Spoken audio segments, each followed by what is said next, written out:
October 25th, 2025. A fitness influencer in Shanghai posts about meal planning. Gone. A finance creator in Beijing shares investment tips. Banned and fined $14,000. A health blogger discusses vitamins. Permanently deleted. What's happening?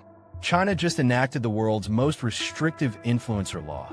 You must have a government-approved degree to discuss health, finance, law, or education online. No credentials, no voice. And here's the terrifying question. What if this becomes the global blueprint for controlling online speech? Because other governments are watching and taking notes. This is What If. Let's break down China's fundamental reshaping of online speech. On October 25th, 2025, the Cyberspace Administration of China implemented new regulations requiring creators to have verified professional qualifications before discussing medicine, law, finance, or education. Here's how it works. To post about these topics, you must submit your degree, license, or certification to platforms like Douyin and Weibo. Platforms are now legally responsible for verifying you. Creators must cite sources, label AI content, and advertising medical products is completely banned, even for qualified doctors. After a 2-month grace period, non-compliant accounts face suspension, permanent bans, or fines up to $14,000. The government frames this as protecting citizens from misinformation, a real problem during the COVID-19 pandemic. But critics see it as something darker, state control over information, disguised as public safety, designed to silence independent voices and consolidate power. As one Beijing creator wrote, "Next thing you know, we'll need a license to post opinions." Now here's why this is critical. China isn't alone. Governments worldwide are grappling with online speech, and China's approach is becoming a model. Spain introduced its own influencer law in 2024, focused on advertising transparency. India is watching closely, as deceptive health claims cause real harm there. Even platforms like Google and YouTube have stricter rules for your money or your life content, using an EAT framework: experience, expertise, authority, and trustworthiness to rank creators. But there's a massive difference between an algorithm lowering your ranking and a government deleting your account and fining you thousands. The debate is global. Who gets to decide what qualifies as expertise? Should a self-taught investor with a proven track record be silenced because they lack a finance degree? And here's the most uncomfortable question. What if China is right? What if unregulated influencers are causing measurable harm? A 2021 study found just 12 anti-vax influencers were responsible for 65% of anti-vaccine content on social media, potentially costing lives. So where's the line between protecting public health and censoring free expression? Before we dive into the nightmare scenario of this spreading worldwide, I need your take. Should influencers be required to have credentials to discuss serious topics? Or is this government overreach disguised as safety? Drop your honest opinion in the comments. And if you're as concerned about the future of online speech as I am, hit subscribe. We're covering digital freedom, government control, and the battle for the internet every single week. So let's play out the what if. What if this law becomes the global standard?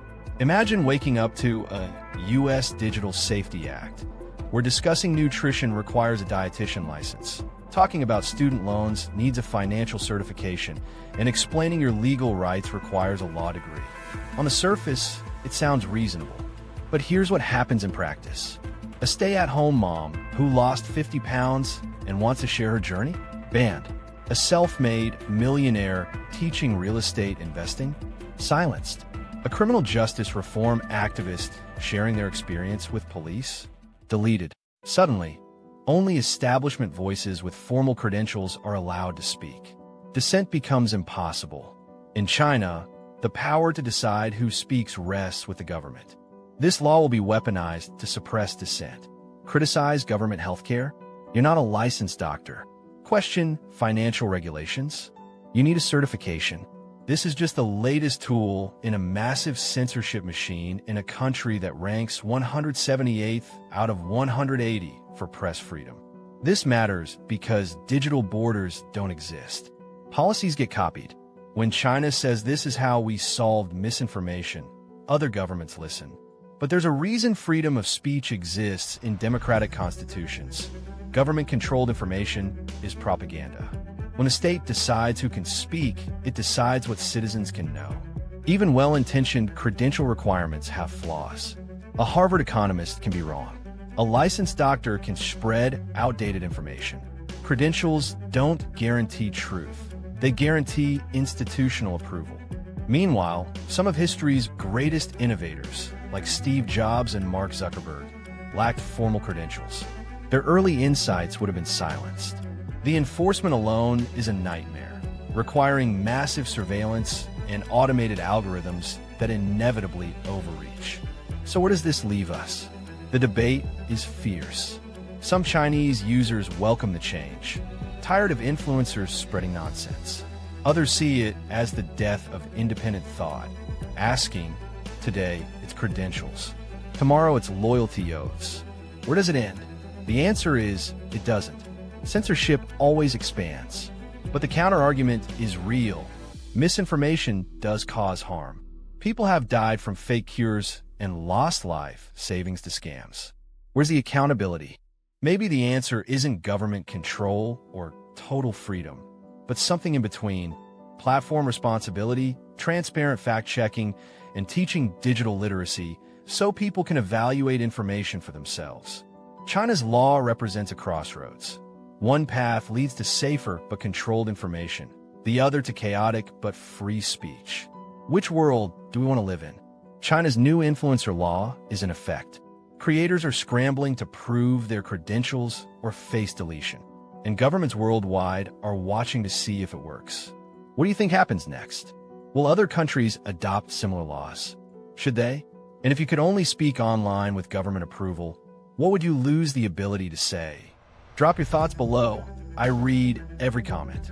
If this video opened your eyes to the battle for digital freedom, smash that subscribe button.